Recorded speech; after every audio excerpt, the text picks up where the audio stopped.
marka waxa soo socda TikTok baa hadda yimid talo maxaa ka dambeyn doona tuk miyaa ka dambeyn doona fus miyaa ka dambeyn doona Allahu a'lam. بسم الله الرحمن الرحيم الحمد لله رب العالمين والصلاة والسلام على رسول الله وعلى آله وصحبه أجمعين ما بعد. أيها الإخوة والأخوات السلام عليكم ورحمة الله وبركاته. إلى يوم هذا سكال تبارك وتعالى عاوى إنه كل مية مساجد كان أبو بكر الصديق iyadoo ujeedadu ay tahay in la isbaraarujiyo cudurrada bulshada ku soo kordhay in dadka laga baraarujiyo khayrka la isu sheego xumaantana ummadda looga digo dhalinyaradeenna rag iyo dumarba isticmaala baraha bulshada xagay ku socdaan xagay ku dambeyn doonaan xagay ku wajahan yihiin waa su'aal la isweydiinayo waa jawaabteeduna waxa weeye sida nusuusta ku sugan zaman kasta midka ka dambeeya ayaa inta badan ka shar badan xadiidka Anas Bukhari أحمد يسوع صارين سيدا كسوغان النبي وحده صلى الله عليه وسلم لا يأتي عليكم زمان إلا الذي بعده شر منه حتى تلقوا ربكم زمن أما وقتي إذن كو إيمان مايو إلا هدو إذن كو إيمان دو كقدم بيا كشر بدن إلا أدربي إن كلا كولانتان بمعنى وقتي وكدن بيا وقتي قدم بها سيدرا كفتنا بدن أو كشر بدن waxay tilmaamaysaa oo arintaasi xadiiskaasi tilmaamaya in markasta oo qiyaamada loo sii dhawaado adduunkana uu gabagabo ku sii dhawaado inay albaabada sharka iyo fitanku ka badanayaan sidii hore mar walbana ay soo kordhayaan fitan cusub iyo mawjado cusub oo fitnooyin ah isla waxaa tilmaamaya xadiis kale fara badan aakhiru zamaanka inay fitan badan furmi doonaan sida xadiidka Abu Hurayra Ahmad ibn Hibban ay soo saareen nabigeenu yiri sallallahu alayhi wasallam la taqumu as-saa'atu hatta tadhhara al-fitan qiyaamadu istaagi mayso ama iimaan mayso ilaa ay fitnooyinku muuqdaan dhuhurka waxa la yiraahdaa inay iyagoo qarsoona ay banaanka u soo baxaan ويكثر الكذب بينتنا بدته وتتقارب الأسواق سوق يضنا اسكو دواذان ويكثر الهرج دلك إيا إسلينتنا أي بدته إلى وحيالها سيصوب حان قيامة إيمان ميس بمعنى مركي قيامة سودو دهي وحيالها ساسوم وقندونا والسيادة دونا وبدن دونا والنبي يقول مريا حتى تظهر الفتن إلى أي فتنوين كموقدان ويبنانك وصوبحان فتنوين كاسي ووحيالها بني آدم أما نفتيسا أما الشرف كيسا أما الدين تيسا ليبا يوه انت بدنا وحالله استعمالا وحيالها أخلاق ذا الدين تا لباتد وقيساني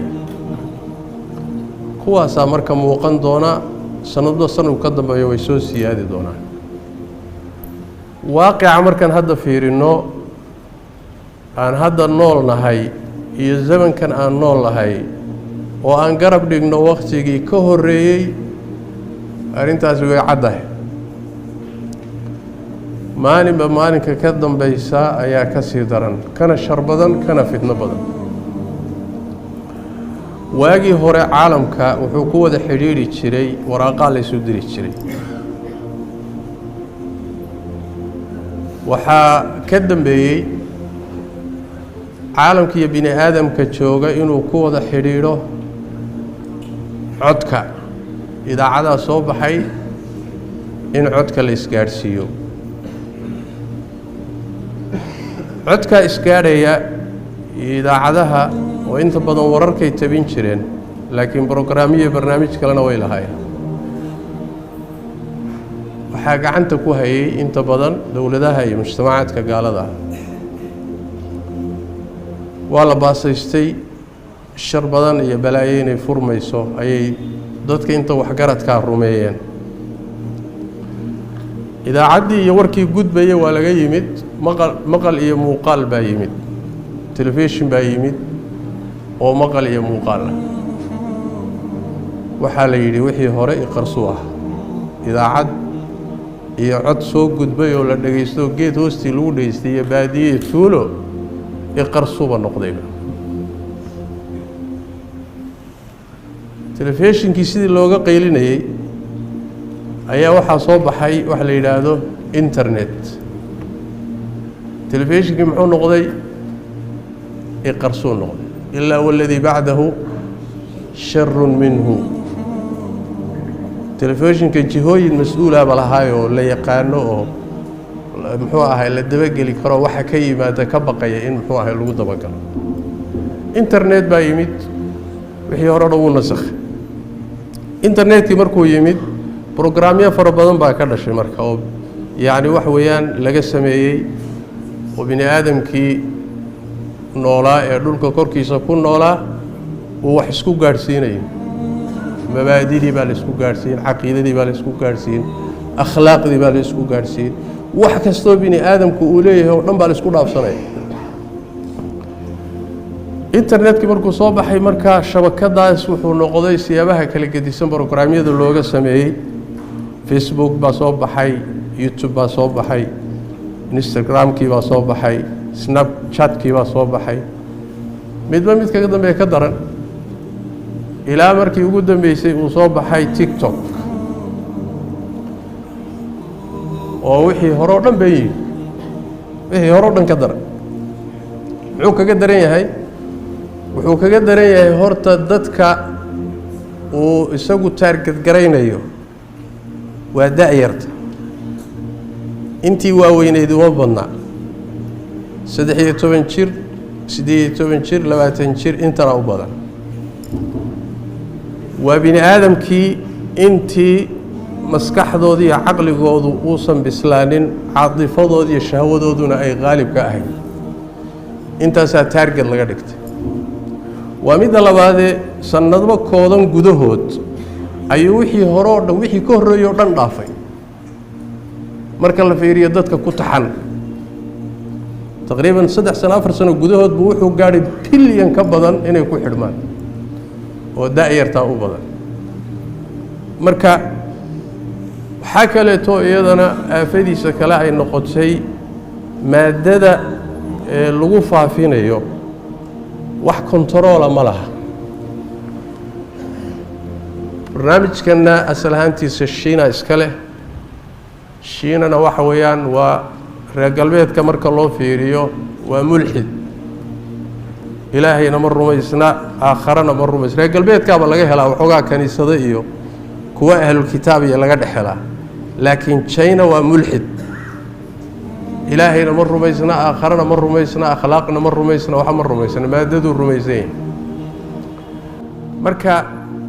waxaa soo socda tiktok baa hadda yimid talo maxaa ka dambayn doona tugtug miyaa ka dambayn doona fuusfuus miyaa ka dambayn doona allahu aclam caalamkani waa riman yahay wuxuu dhali doona allahu aclam laakiin waxaan shaki ku jirin cid kasta oo garasho iyo garaad leh marxalada la maraya waa marxalo ay ka naxdo waxa soo socdana say wax u socdaan markaad aragto adduun rogmanayoo sii socda oo murug iyo naxdin leh unbaa kuu muuqa gaar ahaan dadka carruurta dhalay ama dhali doona hadda ka hor baa nin baa wiilal buu dhali jiray wiilal baa ilaahay siiyey marka bini aadamku markuu jinsi ay ku bataan wiilasha ama gabdhaha jinsiga kaluu jecel yahay marka wuxuu iska jeclaaday inuu gabadh dhalo ilaahu gabadh isii buuri gabadhii baa loo dhalay gabadhii markay u dhalatay baa wuxuu yidhi marna waan farxay buuri marna waan naxay mar waan farxay oo gabadhii ilaahay aan weydiistay inta aan barihayay in ilaahay isiiyo waa ku farxay marna waan naxay oo gabadha hadda ii dhalatay 15 jir meeshii ku gaadhay caalamkaas soo noqon doona xilligaas markaan fiiriyana waan naxay وفعلا أساس واحد عالمك هذا ما يشوف مرة هي 10 سنة ولا 20 سنة شنية 10 سنة كده هدو سيبة شربة حجاب وجوجي دونا وواحد لوجنا حوالي عندي مركا المرة شيء أما دالي دونته وحوين علويس وين بحثت وحوي مركا تاسي وحوي وفتن كتاجن إيه وحويان هو هاي سيدا أي فتنكو أي وكالة دنبيسي وكالة هالسين إنترنت كي برنامج يدي سن كلا جدي سنة فرح بدن هذا أنت الماميني وإنت بدن ضدك يجي خلفية الدينية لهين أخلاق ضد بدن قرش لهين أقون لهين لقول حداتي وحيسوي الدين لخاصة تيك توك يوحلم ذا محل قد إحرادية محل قد إحلا والله يلا هنا ويديان إن شاء الله قار بدن وملاك كل شيء وفرديانه تيك توك محل فايدة يا أي شيء لقيه قار كودر يا حوجا حولا لقيه لي أنت حولها كه شيء ونادر ما بدنا محل هلاوه وح أجوب بدن اللي جر هذه وحوي إن الروح ويشو دعوتك كأو ميكروفونك يعني ما هرموني waxa inta badan laga raadiyo wax weeye waa ijaab ruuxa inuu helo dad raaxsan oo asaga ku taxan oo amaana oo dhaqamadiisa iyo waxyaaluhu soo gelinaya comment ka bixiya oo muxuu ahaay uu ka helo wuxuuga magac ka helo waxa ugu badan ee laga raadiyo taas waay midaasina xaqiiqadu waxay tahay caruur yar yar iska badaayay iyo wax magarad iska badaayay xataa culimadii iyo dadkii aqoonta lahaaba ku rogmaday magac raadis iyo dadku raacsan raadi iyo muxuu ahaay ku sacabi raadi iyo dadku ha kugu soo xidhmeen iyo hal lagu amaano waatii nabigu sheegay sallallahu alayhi wasallam inay qoorgooyo tahayba waaba qoorgooyaba iyada dhanba حديث النبي صلى الله عليه وسلم وكي أبو بكر حديث كورينا يا أبو بكر بخاري مسلم صارين النبي صلى الله عليه وسلم أكتي سنبا ننكو أماني مركز النبي صلى الله عليه وسلم كي وح أماني النبي وحكيري ويلك قطعت عنق صاحبك ورهب رقبه صاحبك لقنتي سيبات قويسي لقنتات كجرت maxaa laga wadaa ruuxan aad hortiisa ku amaanayso amaantaasi waxay gaarsiinaysaa inuu sacajabiyo oo wuxuusan ahayn ismoodo oo isbuunbuuniyo iscajabintaasi hadday ku dhacdana sida nabigu sheegay waa halaagsamay salawaatu rabbi wasalaamu calayh marka meel dadkii caqliga lahaa ku halaagsameen oo culimo ku halaagsantay oo waxgarad ku halaagsamay caruur yaryar markay ku daadato oo ay ka raadiyaan magac iyo dad muxuu ahay raacsan iyo amaan ay ka raadiyaan waad garan kartaa natiijadu inay tahay dadkaasi inay halaag ku dambeynayaan waana natiijo xatmi ah weeye oo arintaa ka dhalato haddaan u imaado oon ka jawaabo su-aasha ah dhallinyaradeenna rag iyo dumarba wiilal iyo gabdhaba markay isticmaalayaan social mediaha ama baraha bulshadu ku kulanto qaybaheeda kala gedisan xagay u socdaan maxay ku dambeynayaan si kooban haddaan uga jawaabo daraasada laga sameeyey oo ay isugu tageen culimada cilmu nafsiga culimada culumta bulshada iyo ijtimaaca culimada tarbiyada in alla intii aqoon lahayd ay isugu tageen daraasada ay ka sameeyeen waxay leeyihiin waxa laga dhaxlo oo khaasatan daa'irtu ka dhaxashay waa qodobada soo socda waxay ku dambeeyaanna waa sida kow waxa weeyaan al-cuzla al-ijtimaaciya waxay dhahaan cuzla ijtimaaciya waxa la yidhaahdaa bimacnaa ruuxii bulshadii uu la noolaa waa ka go-an yahay ummado kaluu ku dhex jiraa guriguu kula joogaa waa wiilkaagii waa gabadhaadii waa inantaadii laakiin dadka guriga la nool iyo bulshada la nool shaqo kuma laha shaashadaasuu yuu dul joogaa telefoonkaasuu ku mashquulay smart foonkaasuu ku mashquulsan yahay mawjadahaasuu kaluu ku jiraa dadkiisii marka waa ka go-an yahay inuu ruuxu dadkii uu la noolaa ka go-naado oo uun shaashadaa uu la noolaadana cudurro badan baa ka dhashay waxaa ka mid a waa madiica lilwaqti waالطaaqa waqti lumis iyo awooddii ruuxu uu wax ku qabsan lahaa oo lumaysa wey lianna muddada dheer ee ruuxu shaashada uu hor fadhiyo ama hor taagan yahay ama maqticii sawirka ahaa videowga ahaayee uu gelin lahaa uu ku mashquulsan yahay sida dhallinyaradeenna aad arkayso meelaha gaadhanada iyo meelaha greenka iyo meelahaas aad arkaysa iyagoo wareegayo koox koox oo aad moodayso sidii wax waalan oo kale war dadkan maxay raadinayaan maxay baadigoobayaan waxaa la leeyahay maqtac sawiro waxay iska qaadi rabaan ay tiktoka ku tuuraan waas ay sudan wareegahayaanoo sidii wax waashay oo kale marka yani waxa wey waa maray hor fadhiyaan iyo mar ay doonayaan inay videowgii ay gelin lahaayeen ay geliyaan ay qaadaan oo qabtaan wey macnaha marka waktigii lun daaqadii iyo bini aadamka maskaxdiisii iyo awooddii ilaahay geliyeyna waa lumiyeen sidaas daraaddeed kii wax baran lahaa waktigu wax ku baran lahaa waa lumiyey hadduu diin baran lahaa iyo hadduu adduun baran lahaaba kii mustaqbal samaysan lahaa mustaqbalkii uu samaysan lahaa halkanuu ku lumiyey waxna kama faa'iidin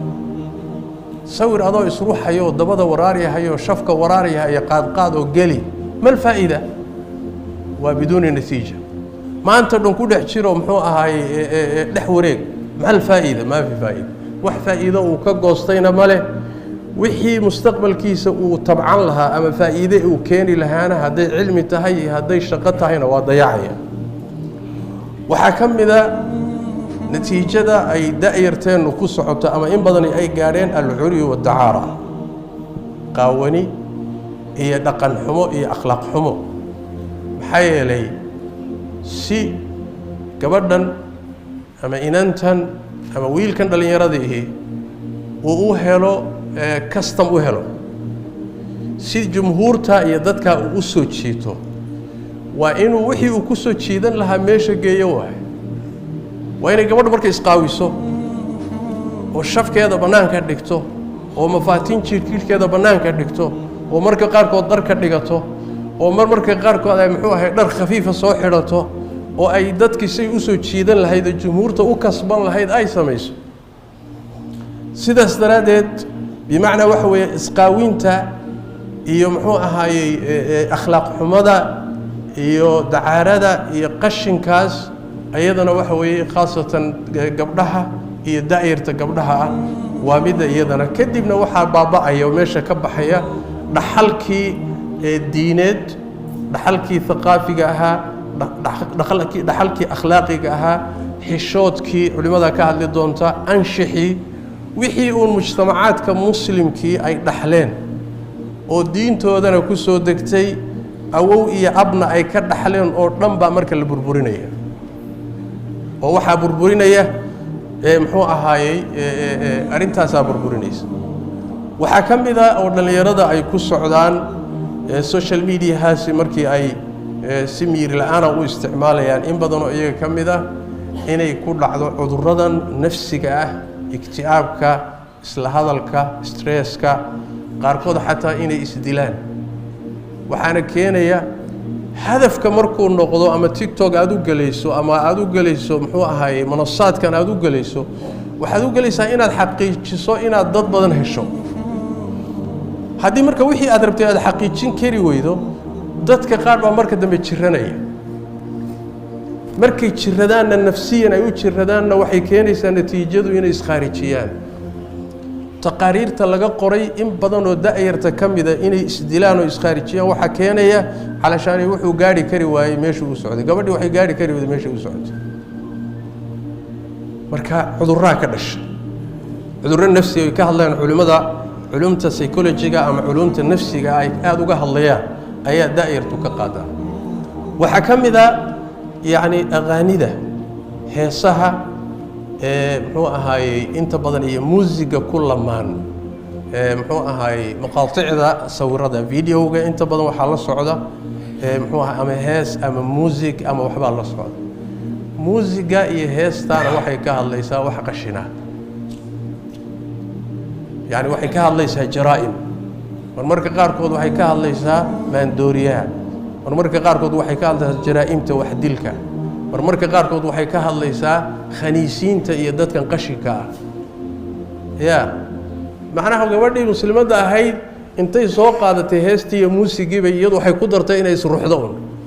soo maaha inay dabada waraarido iyo shabka garacdo intaa un bay ku dartay laakiin waxaan kadaata meesha ka shanqarhayaayo waa qashin marmarka qaarkood waa ilxaad iyo gaalnimo cad waaye gaalnimo cad iyo ilxaad baa heestu ku saabsan tahay oo muusigani ku saabsan yahay marka waxaasoo dhan ayaa ku jira waxaa ka mid a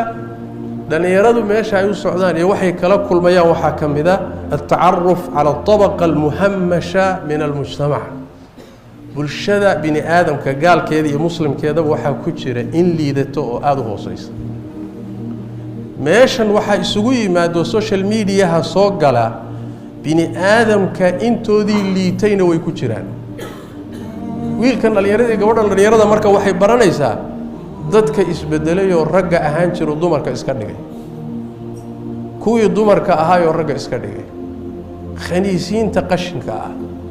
wax alla waxaasoo dhan oo meeshan ka buuxa buu ilmihii la saaxiibaya waxoodii buu dhegaysanayaa commentigoodii buu arkayaa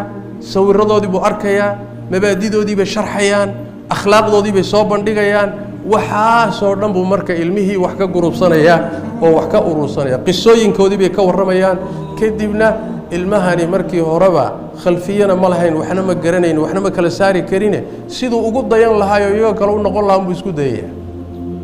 ilan meeshaasaa wax laga qaataayoo ilmihii laga tawjiihiyaa waxaa ka mid a maalan social mediaha khaasa tiktok iyo wixii la mida waxaa loogu tagaa cay waxa la yidhaahdo oo dhan meelay ku timaado halkaasaa loogu tagaa caytan iyo afxumo noocyadeeda kala gedisan haddaad china wax ku caayi rabto halkaasay taalla haddaad af soomaaliya wax ku caayi rabto halkaasay taalla haddaad ingiriis wax ku caayi rabto halkaasay taalla cayda noocay ku timaadaba afxumo oo dhan bay carruurtu meesha ka bartaan war soo saas ma aha anugu hadda kuma jiro ogaada tiktok kuma jiro warwadaadka waxaanu sharcay bisaa ku jiraan anigu kuma jiro maran galo laakiin wax bannaanka yaallo waaye ya haddaad wixii laga qoray akhrido haddaad dadka la sheekaysato kulli waa wax la ogaan karayo oo iska cad waay waxaa ka mid ah oo halis ah oo aad iyo aad khatar u ah bayaanaadkan iyo macluumaadkaaga aad meesha gelinayso tiktok waxay ka iibsataa kambaniyada doonaya in wax loo xayeysiiyo adiga markaad mushaarig noqoto ood qayb ka noqoto beledkaad joogto waddankaad joogto internetkaaga cinwaankiisa smartphonekaad isticmaalaysa ama muxuu ahaay laptopkaad isticmaalayso meeshaad joogto cimrigaagu intuu yahay kulli macluumaadkaaga kaamilkeed bixisay macluumaadkaas sidooda iyagoo ah tiktok waxay ka iibsanaysaayoo ay siinaysaa kambaniyada waxayeysiiyaa sidaas daraaddeed adiga dhan makshuuf baa tahay waxba kuuma qarsoon dhankaa marka laga fiiriyo waxay leeyihiin culimmadu waa barnaamij loogu talagalay tajasus iyo jaajuusnimo loogu talagalay waayo dowladahana isticmaala caadatan macnaheedu waxa weeye waana meesha tiktok ay ka hesho lacagta ka hesho waxaan bilaash ma aha 3 sane ugu horreysay ayaa qolyaha TikTok samaystay waxay ka heleen 1 bilyan iyo badh dollar bay ka heleen xagee keenay lacagtaas idinka akhlaaqdiina iyo diintiina la burburinaya laga sameeyay marka macluumaadkaaga shakhsiga ah ee khaaska ku ah banaanka yaala ummada kale gacanta ugu jira waana waxyaalaha laga dadaalay ka mid tahay oo la ilaashado waxaa ka mid ah oon ku gabagabaynayaa waqtiga ka badan baan qaatay social mediahan waxaa loogu talagalay dadka in maskaxda lagaga duulo oo maskaxda laga gumaysto ilmahan Soomaaliga ah ee halka Nairobi nala jooga ama Soomaaliya jooga ama qurbaha jooga ama baadiyahaba jooga mujtamaca uu dhex joogo maskaxdiisi ma laha fikirkii mujtamaca ma laha akhlaaqdii mujtamaca ma laha diintii mujtamaca ma laha ilmahan maskaxdiisa qolofkiisii baa nala jooga laakiin maskaxdiisa ummada kala haysta waana tii hadda ka hor wasaa'isha kale loo mari jiray laakiin hadda ay fududaatay in internetka loo mariyo programyadiisa sidaas daraadeed daa'irteennii iyo caruurteennii iyo dhallinyaradeenii maskaxdoodii waaba la haystaaba qolofkoodu muxuu ina tari marka yaa qolofkoodu masaajidku inoogu dhex jiraa oo meelihii waxbarashadu dhex jooga laakiin waxba tari maayo maskaxdooda ummada kala haysto say doonaan ka yeelo waxay doonaan ku shuba waxay doonaanna ka shuba marka halista uu leeyahay iyo caruurtan iyo daa'irtani meeshay ku socdaan waa meel halisa waxaa ka cabaaday caalamka intii wax garad ahayd oo dhan baa ka cabaadaysa gaal iyo muslimba culimada cilmi nafsiga culimada cilmiga ijtimaaciga iyo bulshada culimada tarbiyada culimadii diinta iyo akhlaaqda wax garadkii kulli baa laga cabaadaya natiijada ugu dambaysa waxa weeye in isleeyahay uu ina dhaxal siin doonaa in uu soo saaro internetka iyo programyadiisu haddii aan si wacyi loo gelin oo aan la is ilaalinin oo aan la taxadarin natiijada ugu dambaysa waxa weeyaan inuu soo saaro da'yar iyo dhalinyaro mamsuukhiin ah oo aan diinna gacan ku haynin adduunna aan gacan ku haynin aakharana aan gacan ku haynin khulaasada ugu dambaysa iyo natiijada haddii la yidhaahdo ilaa ayn natiijadu halkaas waay maxaa inala gudboon marka aafadaa ina haysata culimadaan uga bixi doonaa insha allahu tacaala maxaa inagala gudboon qaybo kaleeto oon gaabiyeyn iyagaa ka hadli doona insha allahu tacaala ilaahay towfiiqda hayna waafajiya allahna ina xifdiyo daa'irta iyo dhallinyaradana khaasatan rag iyo dumarba wiilal iyo gabdhaba allah inoo xifdiyo fitankan allah inaga ilaaliyo hada billahi towfiiq sala allahu wasalam wbaaraka calaa nabiyina maxamed wcala alihi wasaxbi wasallam